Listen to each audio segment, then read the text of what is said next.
What about the ratio is helpful is the messy middle is actually what a lot of the book is about. Identifying what brings you joy and toil tends to be really easy, but most of our lives are spent in the messy middle. Hey, it's Brad, and boy, am I happy you're here. If this is your first time, I'm really glad you found us. You're not going to be disappointed. And if you've been here before, welcome back. This is Pain to Performance.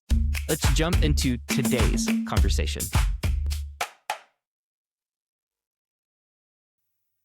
All right, so you used to love your job. You remember what that felt like, right? The energy, the purpose, the feeling that what you were building actually mattered.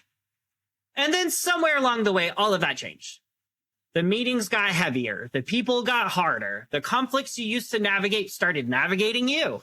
And one day you realized you were surviving work, not enjoying it. So today, I decided to sit down with Jenn Whitmer. She's a keynote speaker, a TEDx presenter, and the author of a book called Joyosity.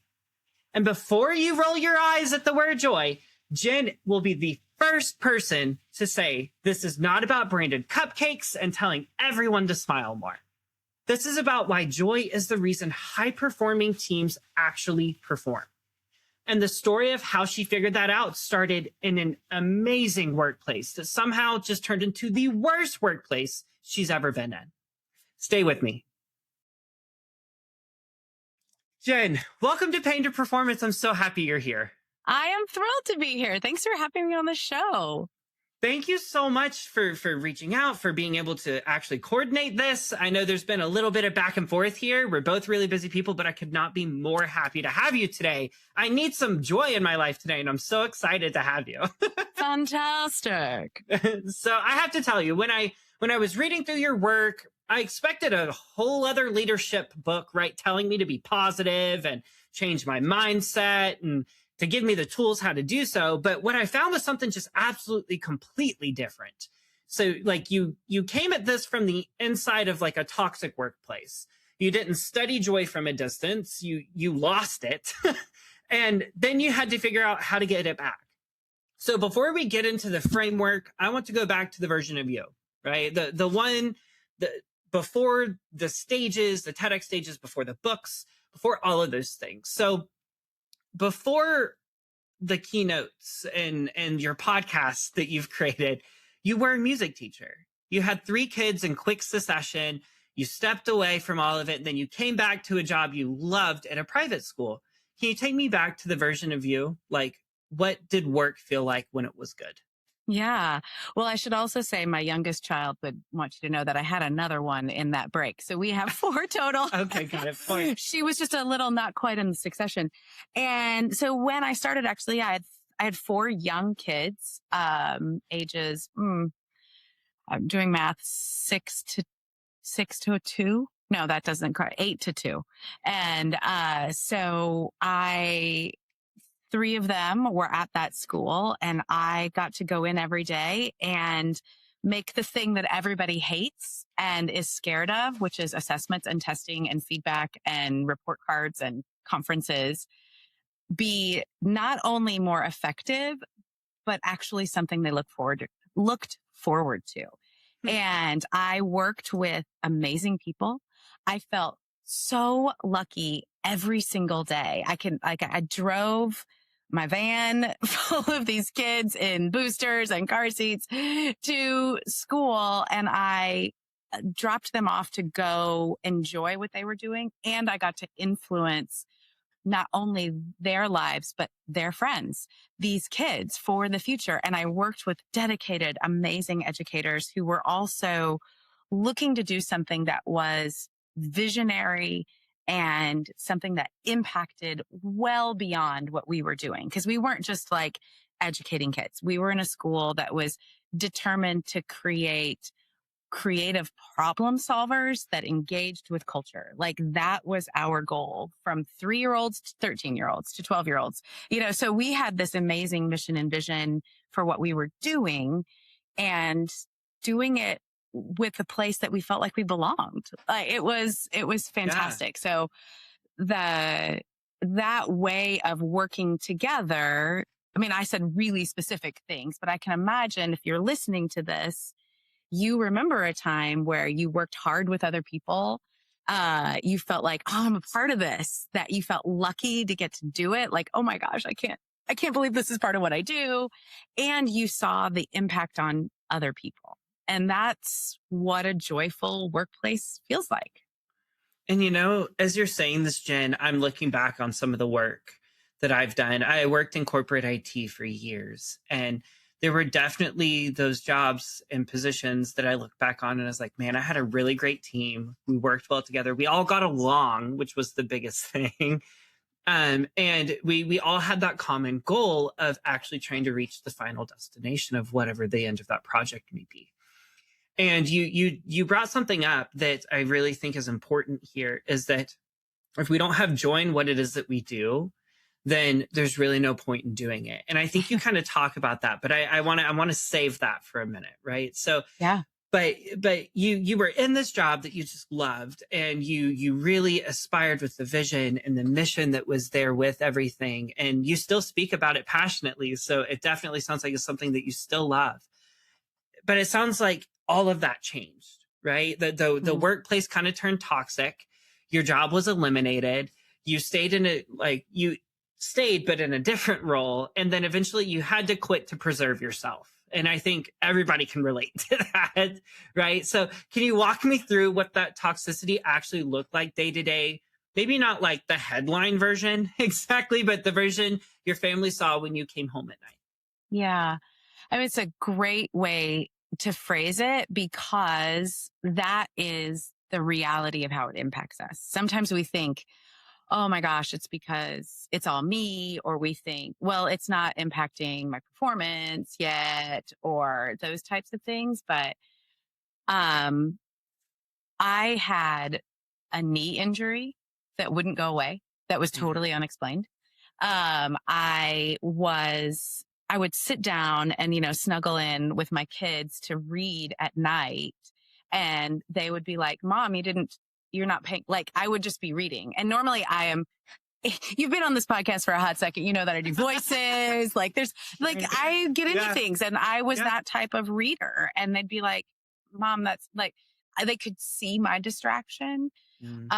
My husband in particular was so frustrated because it just continued to get worse. And as husbands often do, they have that like protection of partner, like that's a very real thing. And to go from a place where we were loving life and doing unique things in our city, particularly around assessment and how I changed that process and put joy in the middle of it. And then to have a change of leadership that started this toxicity. It was such an erosion that suddenly showed up.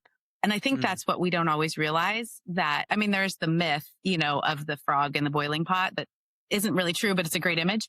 And I think it's more like a garden erosion. If you've got a retaining wall, all of a sudden it just starts to, I'm not, and then it falls apart. I think that's what toxicity feels like. It is slow. I can manage. It's fine. It's okay. And then and then all of a sudden everything is untenable. Sure. But you're stuck in it.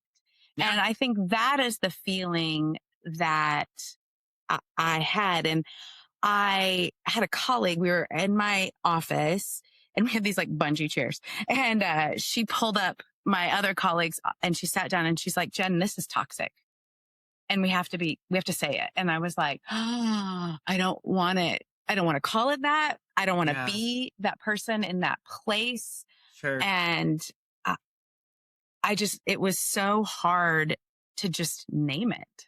And since then, one of my quotes I say a lot, it's by David White. And he said, we get into trouble. Not David White. Oh my gosh, who says it? Anyway, we'll find it, but it's not my quote. That we get into trouble when we don't name things properly.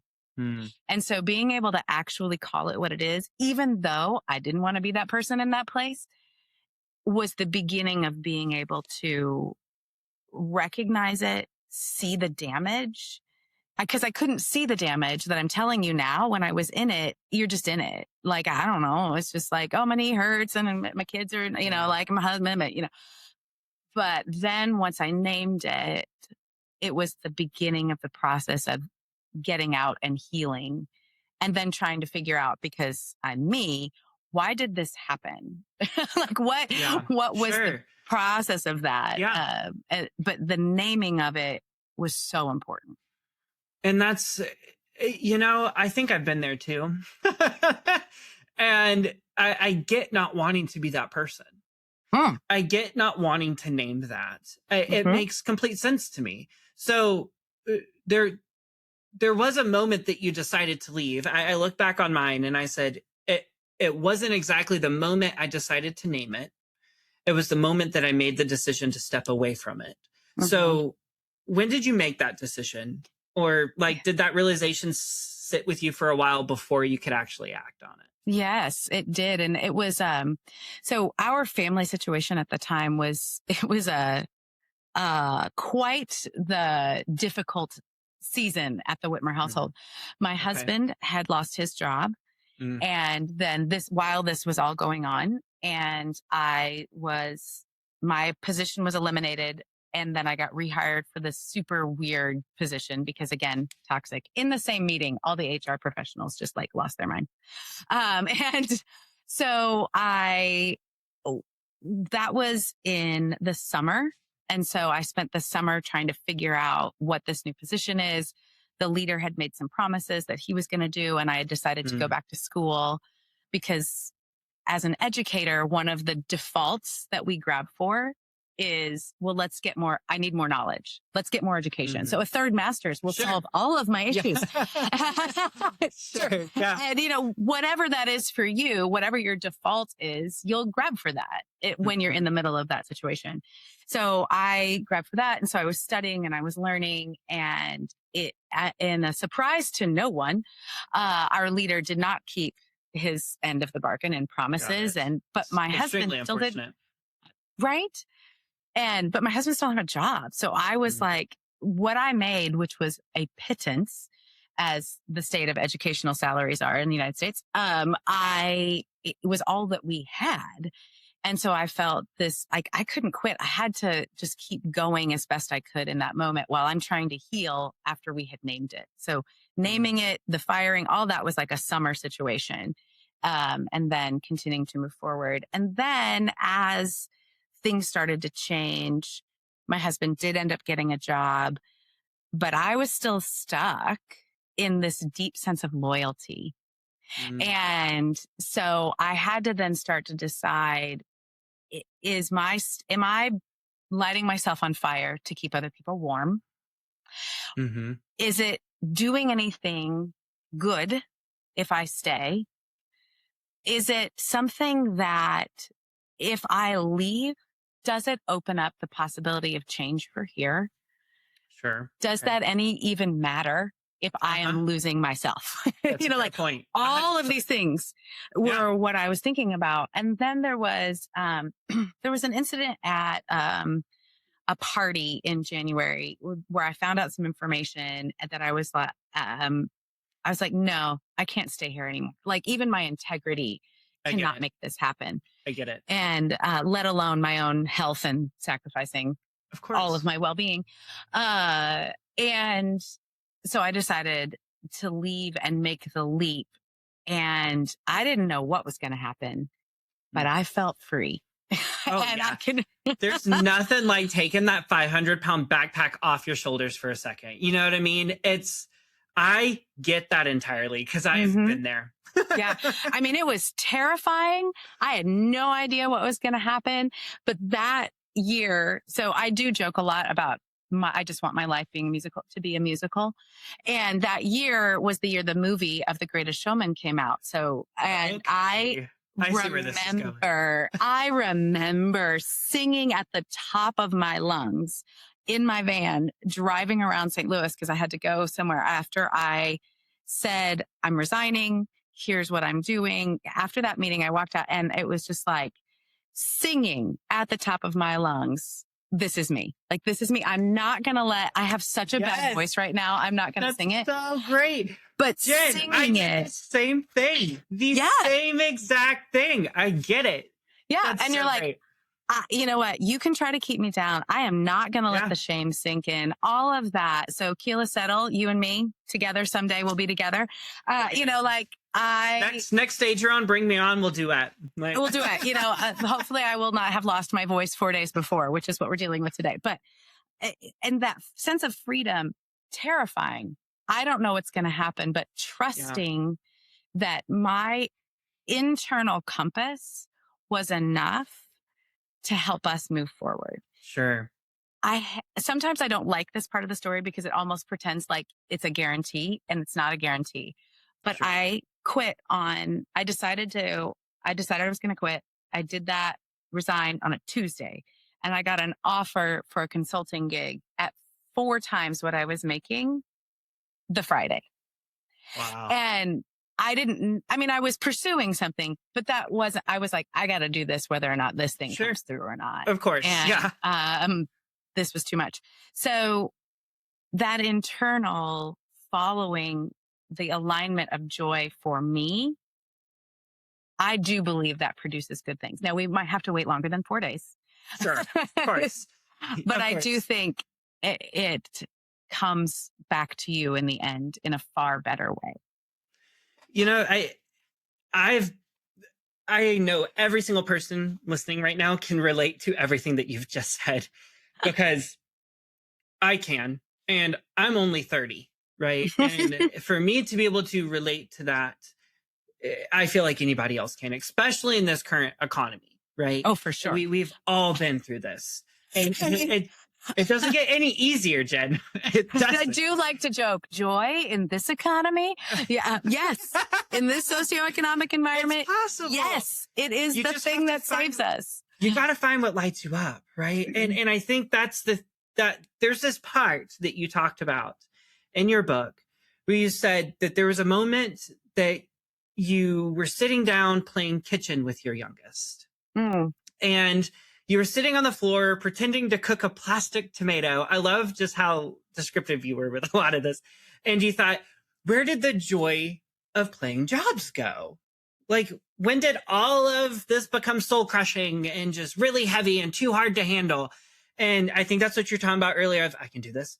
I can do this. I can do this. I can't do this kind of moment. Right. And so can you take me back to that moment? And then what happened next with all of that? Because it sounds like you decided to name it as toxic, and then it completely shifted your life. And that shift in your life changed everything at home, and everything that's like, I tell everybody, if you're not good at home, you're not good anywhere else. You know, it's just true. It's true, because wherever you go, there you are. Exactly. For me, home is who I am. And it might be a little disorganized, but you know, it is still my soft place to land and my soft place to come back to.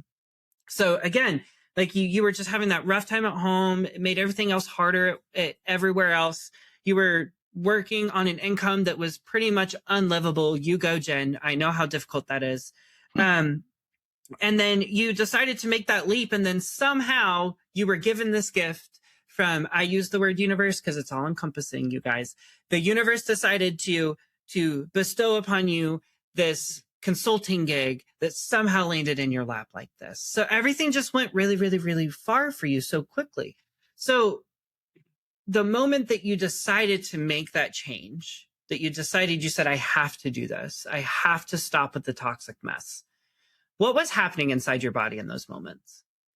Oh, that's such a great question. I think I probably didn't know as much as I do now about what that feels like in your body. But what I do remember was that fear that in my, every emotion maps into your body in a fairly predictable way. I talk about that in, there's a companion workbook that goes with Joyosity. And so I kind of let you map that out. But I remember feeling that sense of fear that had moved up from my belly into my chest, which is that like fight or flight emotional feeling. Mm-hmm. And which is good for us. We need the energy of the upper chest to make that happen and not to stay stuck in that freeze spot of your belly. And then I was reminded of a children's book.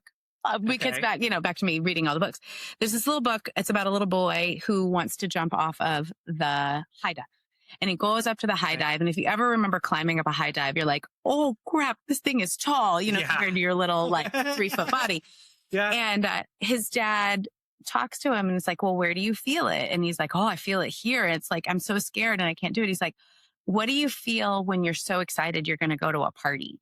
And he's like, oh, I feel it in the same place. He's like, it's the same. Yeah. And so now I remember that feeling of, oh, this is also excitement, that this could be different. And I think that really was the beginning of the hope, like the hope that I didn't have to stay here anymore. So that this was an opportunity that was real, because I had definitely been a victim of my own toxic positivity in the past where I just wished it would be different. Sure. Like, I just wish it.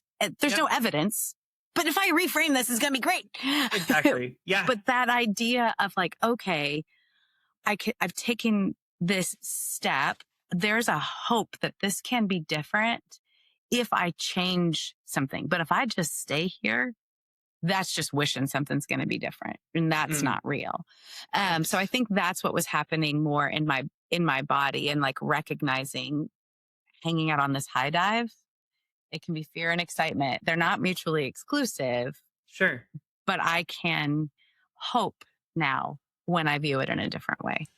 And you just brought something forward that also sounds a little bit like people pleasing as well, right? So you describe yourself as a recovering conflict avoider and someone who used to, I love this, moonwalk out of hard conversations.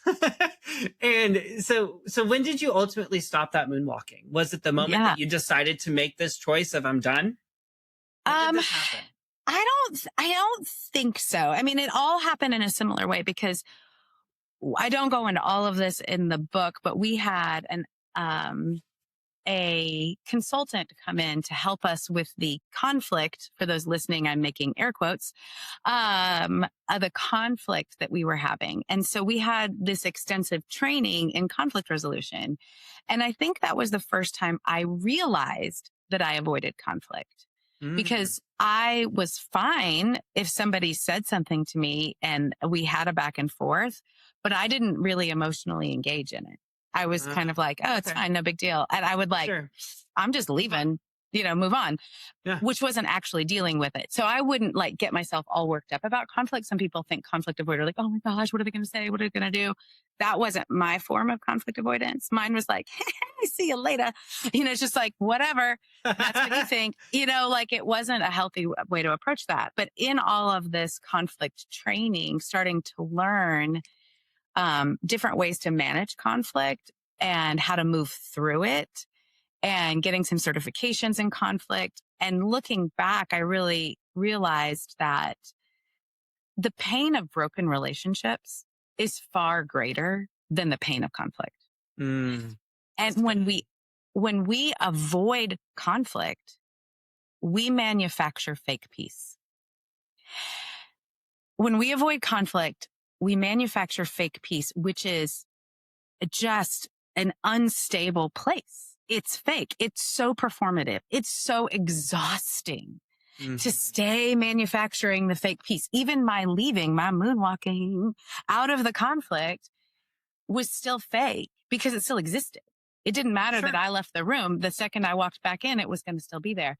So that whole process of learning what's the bigger pain. If you've ever worked out in any way, shape, or form, I was a swimmer in high school and I still am very active. And the pain of practicing flip turns and holding your breath and, there are serious physical pains that happen. The amount of, soreness that you get after, a training session sometimes is a lot. But beating your own record, doing, making state or whatever, those things, the fun of the team, all of those things are worth more.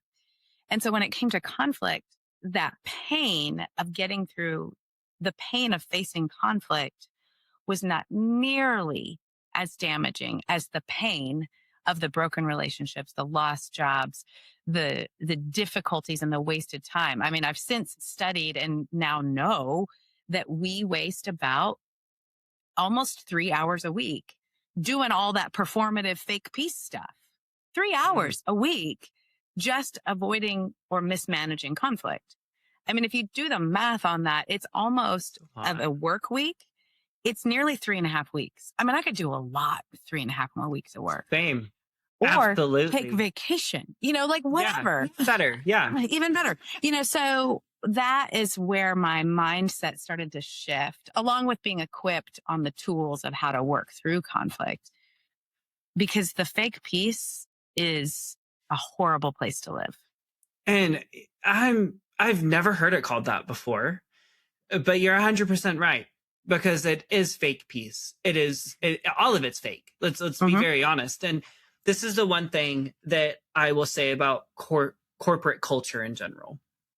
It really can be hot garbage. And I know this is a big take, and I'm going to take the lashings for it afterwards, but I'll tell you this right now. There's a lot of corporate culture out there that it is, I just have to save face with every single person. And I'm like, okay, why are we doing that? How is that productive? Why, how fake, right? And then everybody, whenever you go in for the interview, I don't know if anybody else in interviews asks this question, but you should. Can you describe your corporate culture? And then if they're like, oh, it's so great, everybody's so kind to each other, this, that, the other, I instantly think fake, garbage. This is not real. What I want to hear is what has shifted, what has changed, where are things moving? And unfortunately, right now, I believe everybody thinks that they all have to get along, when in actuality, you don't. You just have to know how to be able to move past that to be able to actually get work done. Amen. Because this is the title of my TEDx. Great relationships need conflict. Oh, the problem in corporate America, most of the times, my friend, is that you're not having enough conflict and you're doing your own spinning wheel, avoiding it, or you're managing the surface conflict because you're not willing to ask the underneath question of what's the real problem. Because we think the problem is, well, you're late to your meeting, or the new system isn't working, or whatever. No. It's way underneath that. And we're not equipped, because leadership training is very check the box. It's 100%. Not about personal development. It's much more about managing a project through and time management, which is important. Don't get me wrong. You have to have those things. But we're not getting underneath it. Be a good person, Jen. Yes. Yes. Yes. And that's the part that really just destroys me. And I'm sorry to interrupt you, because I know you have a very huge point that you're making here. No, you could. But I can't hold it back. I will tell you this. I believe in leadership, not management. And that is just something that I will forever say to everybody over and over and over and over again. Amen. Because if you can take somebody and they can be a manager, but there is a complete difference between a manager and a leader. A leader sees people as human. They understands how to deal with conflict. They understand conflict's going to happen. Instead of them just saying, work, robots, work, they're saying, okay, how can we work? How do we work? Why do we work? And I think that's the one thing that I love so much about what it is that you're teaching here. So sorry, try to pull all this back together. Yeah. Me and my soapbox. But I think that's the reason why I love so much that this is what it is that you're talking about, that there is joy in the journey. It's not so much that you just have to be happy all the time and what is it, rainbow farts and rainbows kind of situation, you know? So it's not that. What it is actually being able to find the joy in what it is that you're doing. Absolutely. And there was a point that I was doing some research, and you said coming out of the pandemic, you were clarifying your own values and realized that joy was the center of everything that you had been doing at that period of time. Joy, right? Not resilience. We're not talking grit, even though you did work really hard, right? We're talking about the joy, the things that you were like actually having fun with, because most people would hear that word and just think of it being soft, but for you, joy has a completely different word, or sorry, a completely different feeling, as we were talking about earlier in the body. So I kind of want to steer the conversation back towards that for just a brief second. Whenever people are having those disagreements, what was the name of your TEDx one more time? Great relationships need conflict. Okay. So whenever those people have these great relationships, right, and they obviously need conflict to grow, makes sense. The only way the body gets stronger is if we put it against a force it cannot move. That's the only way we go. But with that being the name here, how does joy actually feel in the body? How does joy actually come back into the relationship of the actual individuals that are working together, the teams, whatever it may be? How does that actually interact? So there's a couple different components to answer your question. The first one is joy as an emotional state. So an emotion is something that I talk about in the book, that emotions are energy in motion in your body. So we talked about what feelings are when we talked about the emotional state was that fear, anxiety, excitement. That emotion moves through your body and then goes away. And then the feeling is really how we characterize it. The difference between anxiety and excitement, or excited nervous, as we call it sometimes. Yeah, that's sure. the story. The same. They feel the same. The emotion is the same, but the feeling we talk about is the story we're telling ourselves. And then there's moods, which are a little bigger. So joy has that idea of an emotion, which is true. Joy is an emotion, but it is so core that it actually, when you look at the scan of a body when they're experiencing joy, it is all over warmth. It's all over. And so in my work, how do we take that? What are the characteristics? What happens when joy is happening? And how often do we have to feel it in order to experience what the research says joy does in your business? So that's the track that I have gone on. And so there are 3 characteristics of joy that is longstanding, that breeds the resilience. Joy is the reason you make it. Yeah. It's not like I have resilience, then I get joy. No, that's the wrong order.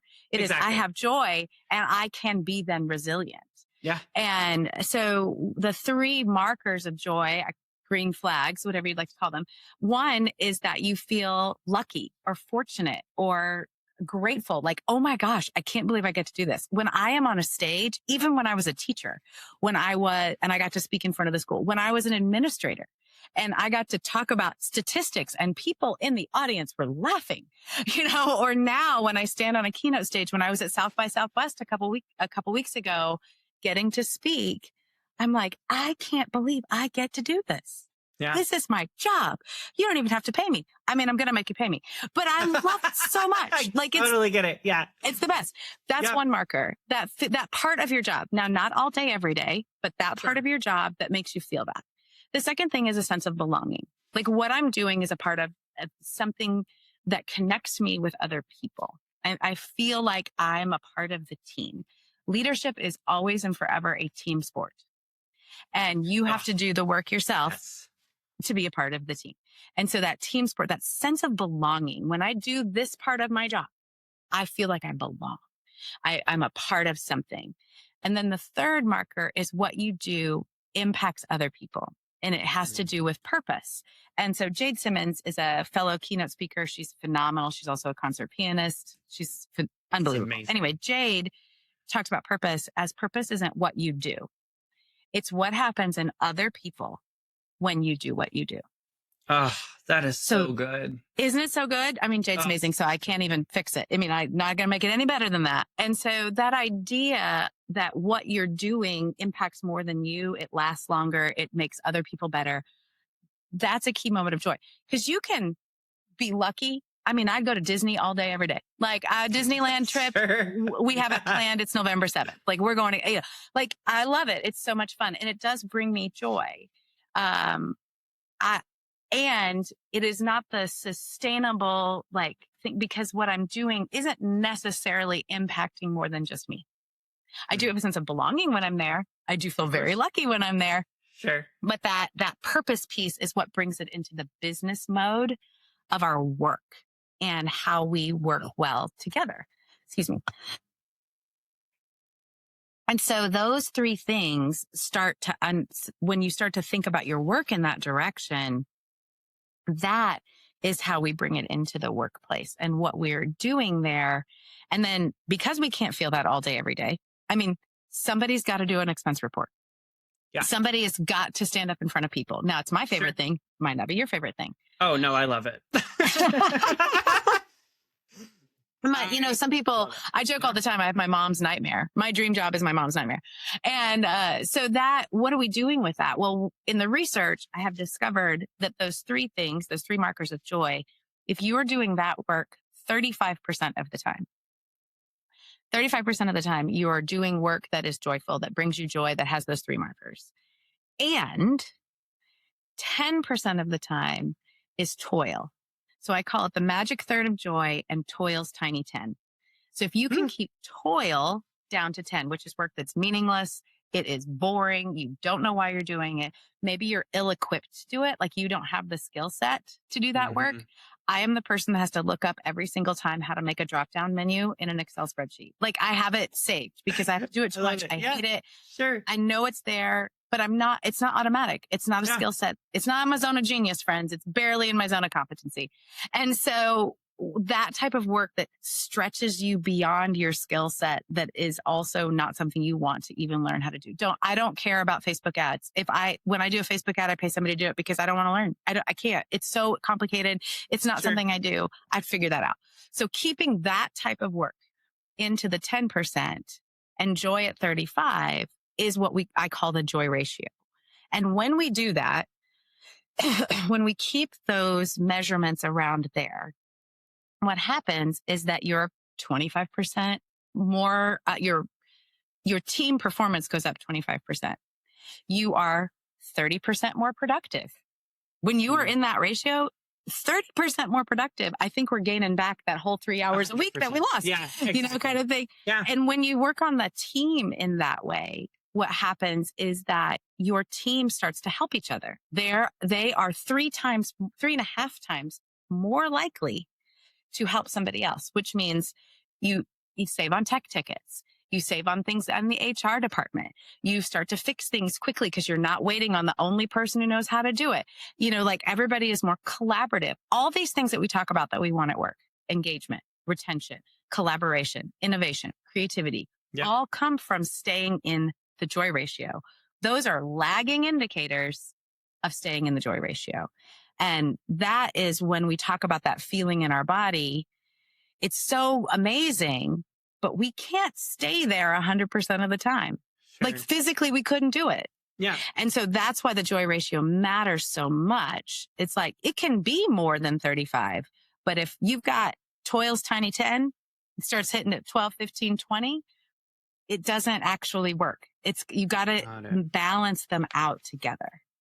So Jen, are you saying that whenever I have just like an extremely productive day, and have you ever had one of those days? Listener, I know you have, but I'm asking Jen here. So have you ever had one of those days where you just leave work and you're like, I freaking crushed today. I did so good. Like you can't wait to get home to tell your partner, your spouse, or whoever it is that you live with. Maybe you're calling your mom on the way home being like, Mom, I can't believe I did this today. This has been the best day ever. Is that me sitting in the joy ratio? Or is that just me having a good day? That can be both. Because when I help my clients work into the joy ratio, first step is identifying what that feeling is that you just described. So for me, like I've talked about, being on that stage is amazing for me. I am the most present.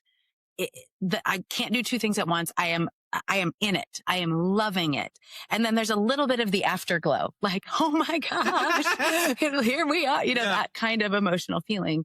It's like post-party Jen. I'm like buzzing. My husband, bless him, is an introvert and he's good at the party and then he's done. So like he's ready for bed. Fair. He's exhausted. I'm like, I got to get the energy out. But then that is the good day. if that good day happens once a year, you can't, you're not going to experience all those great things about joy. It's not sustainable. Yeah. If you've got that good day and then the next day is full of like the toil, but the day after that, you got more in what I call the messy middle. Cause those people who are doing math, you're like, wait, there's 55% left. Like you're messing in the messy middle and you're managing it. And then you've got half a day where you did these things that were joyful. That's when, so we look at it over the course of a week or a month, because that's about all our bodies can manage. Like, so sleep experts talk about if you go more 4 or 5 days, you can't really catch up on that sleep. It's gone. And so that sleep debt is hard to recover after that. So that's when I'm working with clients. We look at the joy ratio really over the course of a week, because it's a lot easier to manage, because most people's days aren't the same every day. Like you've got different, just it's not exactly the same. But over the course of a week or a month, you start to see the pattern. And so you had a great day when you crushed it and you called your sister and you're like, this is amazing, kind of thing. Or you have that horrible day. You're like, this, I'm done.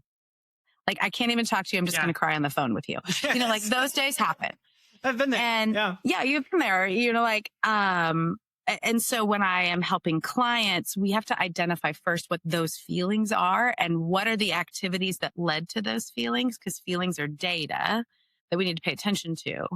But what are the reasons I got there? And then start to what I call design for joy. You can actually design for joy and have that rooted feeling of joy that is in that joy ratio. And that is what brings us all of those other great data points that we've been talking about. That is such a good way of explaining this. It makes me think, so I did life coaching, still do life coaching. And I use a concept called life points. Mm-hmm. Okay. And essentially it's almost kind of like what you're talking about, but a little bit more definitive. So, but still very abstract. So the idea is we always want to end our days at 0 or positive life points. We don't want to be ending up in the negative. If we end up in the negative, we just have to make sure we really end up in the positive the next day, right? The goal is to have a net 0 for the week. Yeah. And I tell everybody, I say, listen, like if we go and do something that we don't want to do, that's going to be a negative life point idea. We get to go do something that we want to do, that we have joy and that we like doing. That's a positive life point idea. And I would tell somebody, I'm like, hey, listen, this is an awful example. It's the first thing that comes to my mind. Let's say your dog died. Okay. Oh gosh. I know, that's awful. What's wrong with me? But let's say that your dog died. I mean, that for some people that can be a negative 10 life point. For me, that's going to be like a negative 1 million. Like I've got to do a lot to make up for that. And I cannot make up for that in one day. You know, like it's going to take me several days. Like you talked about the sleep debt after those 4 or 5 days, you're not really able to make that up. Kind of the same exact thing with life points. Once you get past that point, you just got to start back over and decide that I'm going to be neutral again. But the idea is to be able to end in a positive or neutral area. So I'm really kind of curious with the idea with Joyosity, is the idea to be able to try to hit a net 0? Or are we wanting to like try to keep more of a positive than we do the negative? Because we're talking that there's 55% of the messy middle here, right? So at what point do we realize, oh, I'm in the danger zone of not being joyful anymore? I think the math concepts are slightly different, because because what you're talking about is like a sliding scale, like a number line. If you visualize that as a number line, you don't want to be in the negative, you want to be in the positive. And the reason I think the ratio works is because our lives are more complex than just 2D, particularly at work. Because we can be, I'm great and fine, and then I have to go work with other people. And I may be not so fine, they may not be so fine. Now we have to work together. Yeah. And you change. Today, as I've talked about, I lost my voice. I was a little sick. I had a really bad headache for 2 days. I didn't talk for 2 days. Those weren't great days, And even though I still have all of the great learning and positive work that I've done, and I'm still a leader that I feel really confident about and a speaker that is amazing, those 2 days were not my best days, because we are more complex than that. So what about the ratio is helpful is the messy middle is actually what a lot of the book is about. Identifying what brings you joy and toil tends to be really easy, but most of our lives are spent in the messy middle. You have to have a difficult conversation. You may have to do a few things. You don't hate them, but they're not your favorite things to do. You got to plan a meal. You got to go pick somebody up from the airport, just exactly. like the regular stuff of life. And if you can't figure out how to make those skills, if you don't have enough skills to keep the messy middle in the messy middle, it starts to become toil. And so that's where understanding like, oh, is my toil coming from, is it getting too high because actually I'm not sure how to engage with other people, or I'm not building an experience to support myself with good rhythms and habits, or have I not identified what that means? Like it's a little bit more of a complex way to do it.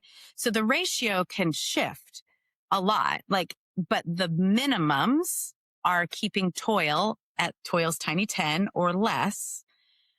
Yeah, less in a percentage, not fewer. And then at 35%, high, you can go higher than that, but you probably will never get really above 50 just because our bodies probably can't handle it. Like Sure. I don't know that that's true. That's kind of like my idea. And also life's. I'm like, oh, girl, does it. Humans are going to human. Things happen that can take your joy. But if you're good at practicing and building that up, if you're like living at 50 most of the time and toil's at 10, and all of a sudden you drop down to 38, you're kind of still okay. I didn't like that particular moment, that particular day. I can learn from it. You just are in a much better place to manage it. And not to be, like that's one of the things about when you experience trauma early in life, you aren't starting from like a great spot. You have to work harder than other people might have to do. And in a funnier example, I'm 5'3". I have to work harder to reach the top shelves of my, my cupboards that my husband puts things on there. And I can't reach it. And so I have to get a stool, or find the tall person in my house that I call for. So I have to work a little harder. There's nothing wrong with me. I just have to work a little harder because that is the hand that I was dealt. I'm not going to get any taller than 5'3.5". It's not going to happen. So I have to manage that in the best way that I can. And so when you're dealing with the complexity of who we are as humans, it's really being aware enough to label and slow down enough to recognize that that's what's wrong. I think sometimes one of the traps I think we get caught in here isn't so much that we don't know about like what you're talking about, the life points, or we don't know about the joy ratio. And it's not that the knowledge isn't there. It's that we do this thing that I call it, it's not that bad trap. It's not that bad. Oh. So when I was a kid, I think I already know where this is going. Yeah. Yes. Keep going. I mean, when I was a kid, I've broken every limb, friend. I have broken my ankles. I have broken both my legs. I have broken both my arms. I've got a crooked pinky from swim team, but I won. I jammed that right into the wall. I've broken, and I used to be on crutches all the time. And I got so good at being on crutches, I could keep up in a foot race almost. Like if somebody was just walking, I could keep up. Like I just got really, really good at it. And it's like, it's not that bad.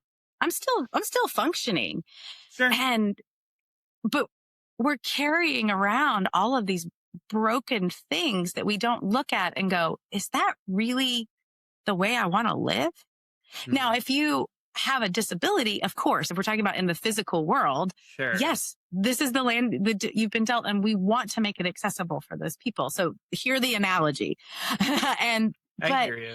If you were like, I can keep doing these things, I can make it, but is it really flourishing for you?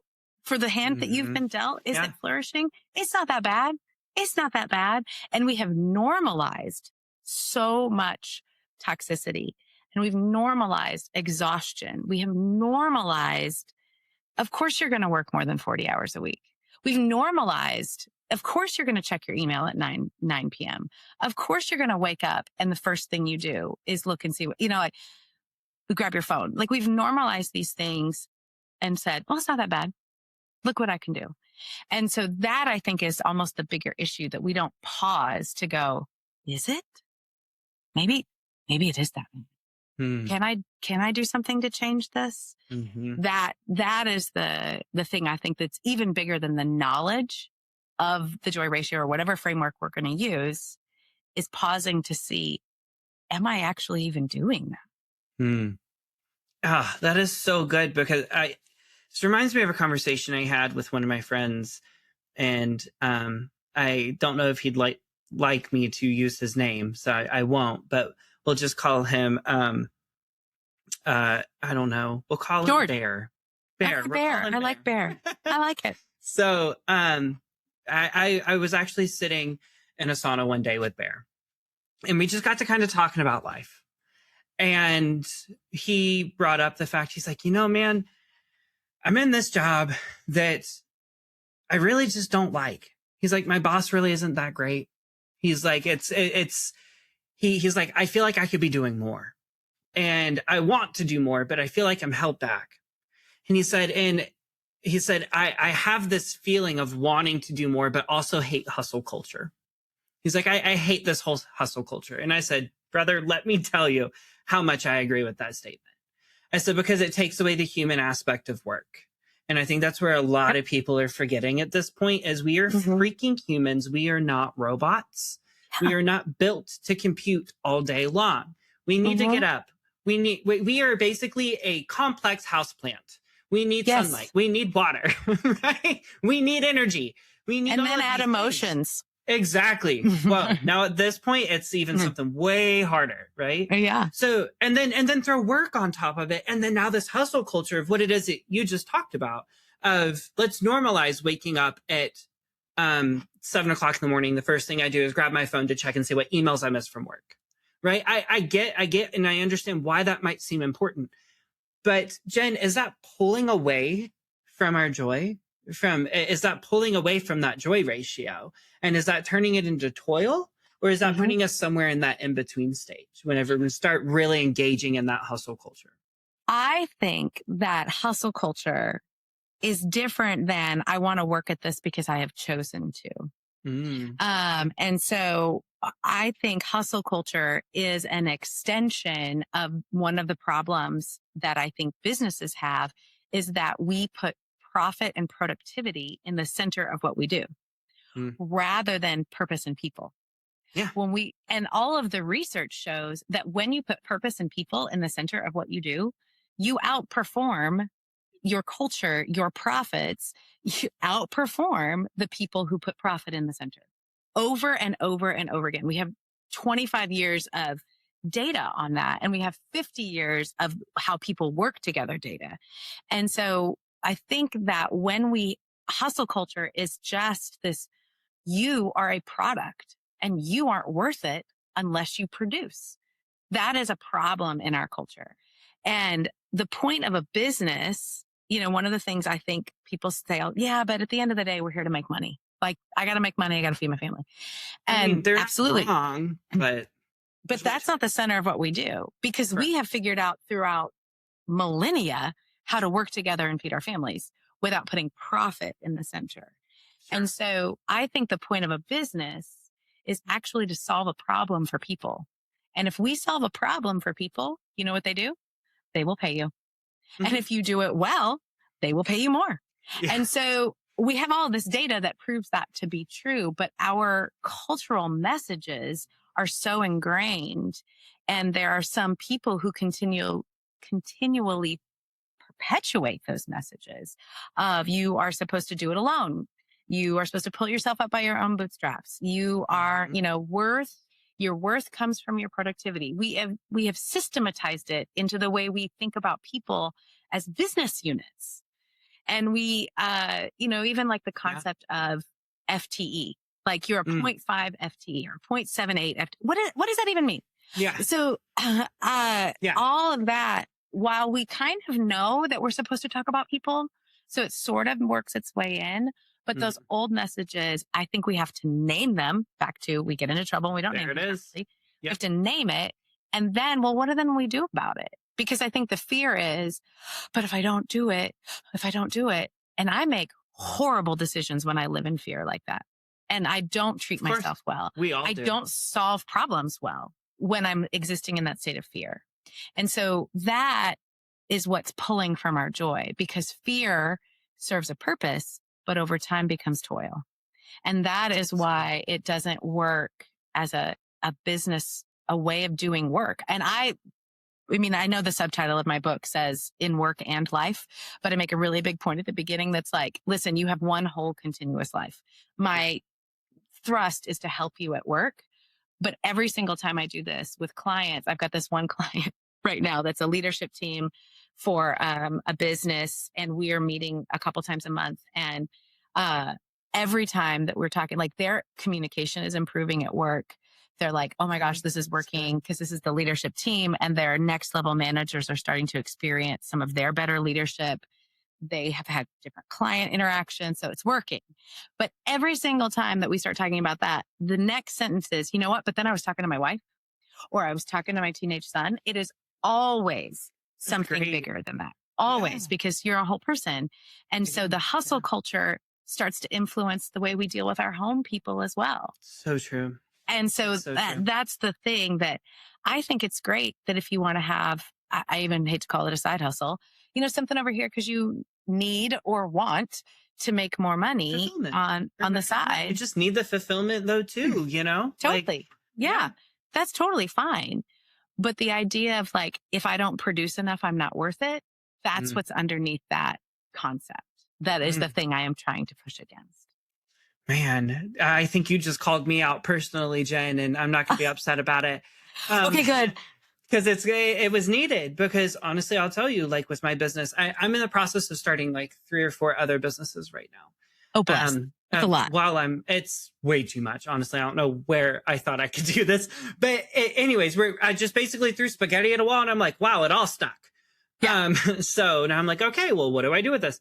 But every single day I kind of leave and I'm like, man, I really didn't get much done today. Oh. Like, I'm really mad at myself. I could have done more. And then like, even my therapist is like, Brad, you have 4 different screens open at all times. You're not gonna be able to get all of this done. And it's like, I do think she has a valid point here, but also Indeed.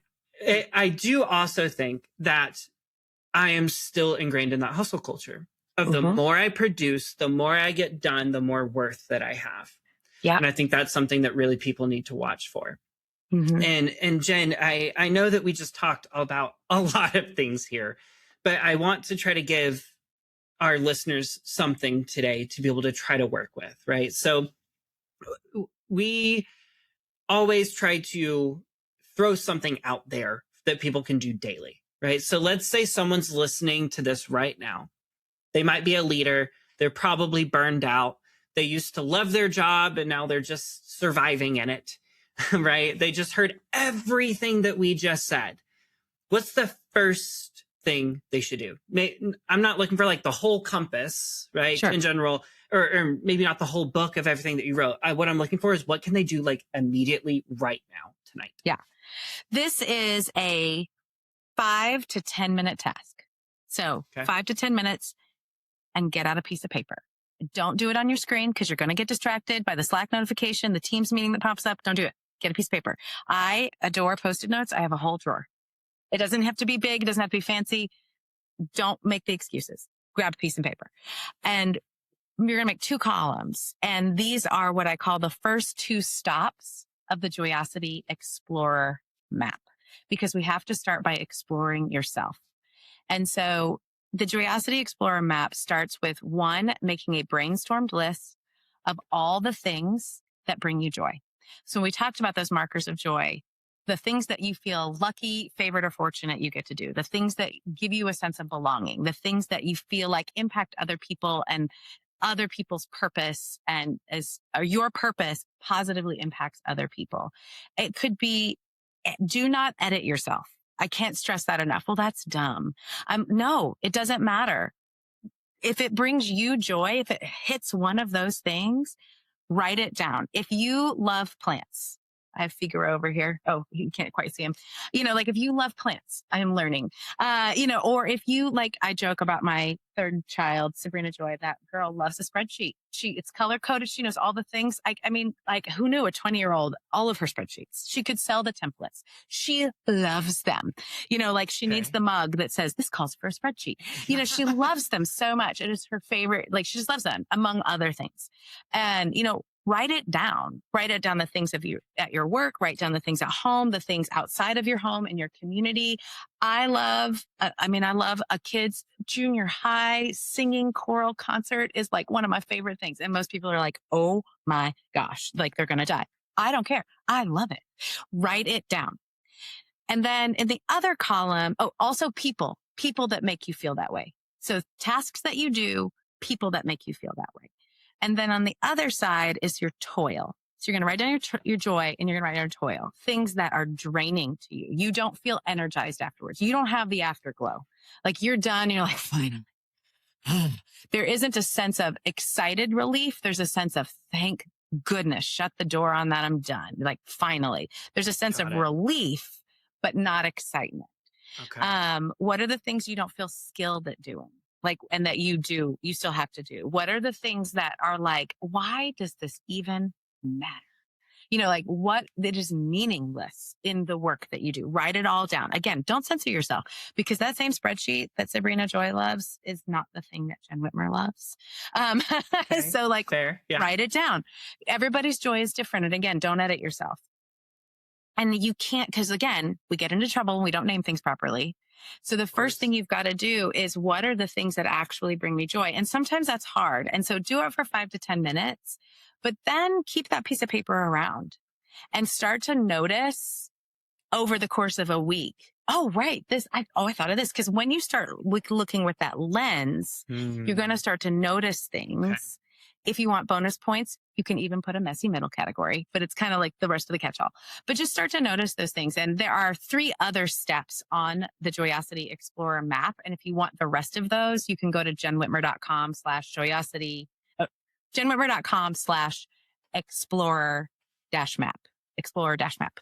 And you can get the rest because there's 3 to 5 ways to then start actually applying it, but you can't apply it if you don't know what it is. So that is really the first step. And so the Explorer map, I do fairly regularly with my clients because sometimes things that you used to love now kind of feel like toil, and that's okay. Yeah. And so doing it regularly. So even if you're like, oh, I just revisited something like that like 6 months ago, do it again. I do it usually quarterly, like seasonally.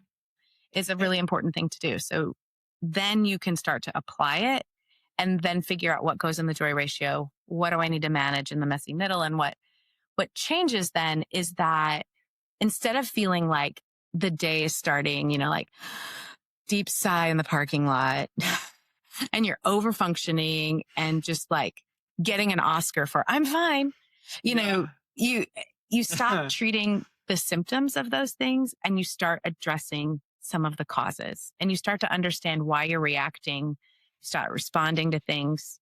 You sleep better. All of that starts to happen when you can identify what brings you joy and what brings you toil. That is such a good piece. And honestly, Jenn, I'm going to be doing that. I wrote it down right now. I would show you, but everything will flip because you said paper and I didn't really have paper with me. So I got to write this down. So I will be doing this and I will definitely be checking out the website. Jenn, I just have to say thank you so much for being on today. You are a wealth of knowledge. I kind of want to come to one of your TED Talks at this point because I know what the information it is I'm going to get. And I know how joyful I'm going to feel afterwards, right? So, Jenn, I'm just curious, where else can people find you? Because everybody should be talking to you. Well, I love that. And I love talking to people, which is partly why I lost my voice. So the easiest place to find me is jennwhitmer.com. That's Jenn with 2 N's, Whitmer with an H. So jennwhitmer.com. And if you are there, you can find me, how to contact me about speaking. So as a keynote speaker, and I also do internal teams for workshops and long long projects with teams and working through all of the material and all of the content to improve their cultures. So all of that information is there. If you want to like, well, what does she really look like on stage?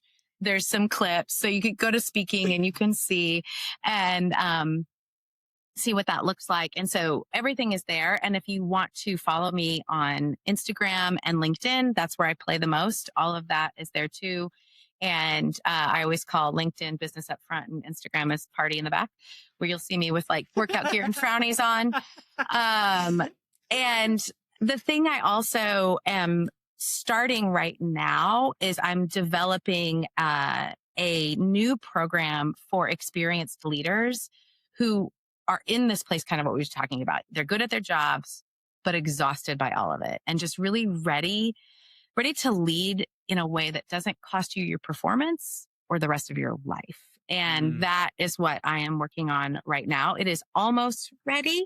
So if you go to jennwhitmer.com/waitlist, that's the only place you'll find it right now because it's not out in the world. You'll be the first person to know about that. And what that really does is helping people with establishing the joy ratio in your actual life, the life you have now, not the life that you wish you had, not the life you had 5 years ago.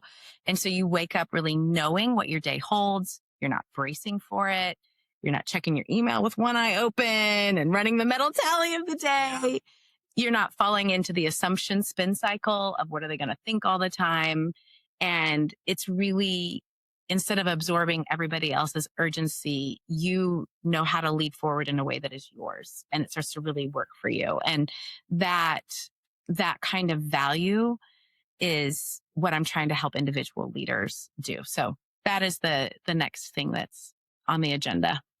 Oh, Jenn, I'm so excited. I know there's one person that I'm going to send this to immediately as soon as it drops because they need that. Jenn, I just have to say, it's been such a pleasure getting to speak to you. And I just, thank you so much for coming on to join me today. It's just been so much fun. So here's what I want you to take from today.